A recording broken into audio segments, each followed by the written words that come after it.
गोगा जी को सामने से चुनौती देने का साहस नहीं हुआ। दोनों भाई हमेशा से किसी अच्छे मौके की तलाश में बैठे रहते और इसी दौरान गहरी निद्रा में सो रहे गोगा जी ने स्वप्न में देखा कि उनकी माता और मौसी जैसी ही दिखने वाली दो स्त्रियां इराक के बगदाद में एक अरबी शासक के महलों में बैठी है और उसी स्थान पर वहां के शासक ने बहुत सी गायों को दावत पर काटने के लिए कैद किया हुआ है और भूख और प्यास के मारे गौ माता प्राण रक्षा के लिए गोगा जी को पुकार रही है। गौ माता की दुर्दशा देख गोगा जी की नींद टूटी और क्रोध से प्रचंड रक्त वर्णित आंखें लिए गोगा जी तुरंत उठ खड़े हुए और जब गोगा जी ने अपनी माता से इसकी पुष्टि की तो माता बाछल ये सोच हैरान थी कि इसके बारे में गोगा को कैसे पता चला, किंतु बहुत आग्रह करने के बाद माता ने गोगा जी को बता ही दिया कि उनकी दो मौसियां और थीं जिन्हें गोगा जी के जन्म के बहुत समय पहले हुए एक आक्रमण के दौरान इराक का एक अरबी शासक उठाकर ले गया था और उस समय हम दोनों बहनें बहुत छोटी थीं, जिसके बाद से आज तक उनकी कोई खबर नहीं मिली। गोगा जी ने अपनी माता के चरणों में प्रणाम कर गौ माता और उनकी मौसियों को कैद से आजाद करवाने के लिए प्रस्थान करने की आज्ञा मांगी।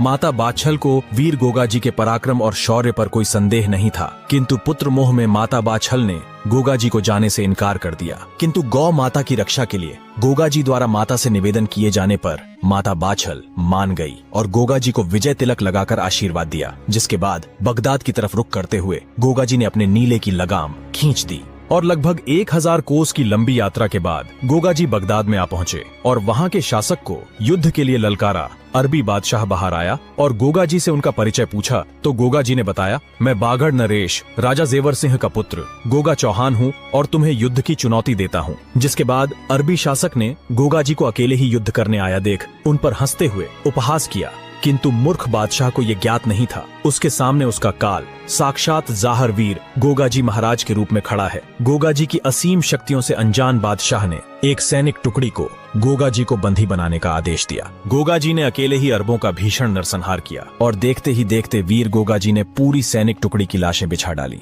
धरती असुरों के रक्त से लाल हो चुकी थी। बादशाह को समझ आ चुका था कि ये कोई साधारण मानव नहीं। उसने बिना समय गवाए अपनी विशाल सेना को गोगा जी को खत्म करने का आदेश दे दिया। लाखों की तादाद में अरबी असुर गोगा जी की तरफ बढ़ने लगे। यह देख गौमाता ने गोभक्त गोपाल भगवान श्री कृष्ण को याद किया, जिसके बाद भगवान के आग्रह करने पर रणचंडी स्वयं माता साक्षात महाकाली के रूप में गोगा जी के साथ रणभूमि में दृश्य शक्ति रूप में प्रकट हुई और गोगा जी को असुरों का अंत करने की शक्ति प्रदान की। यही कारण है कि गोगा जी के हर मंदिर में माता काली की भी पूजा की जाती है। जिसके बाद गोगा जी ने रणभूमि में प्रचंड गर्जना करते हुए लाखों अरबों को एक के बाद एक चीर कर रख दिया। कहा जाता है कि गुरु गोरखनाथ से मिली योग सिद्धियों के कारण गोगा जी एक ही समय पर रणभूमि में अनेकों जगह एक साथ युद्ध करते दिखाई पड़े। अब बादशाह को समझ आ चुका था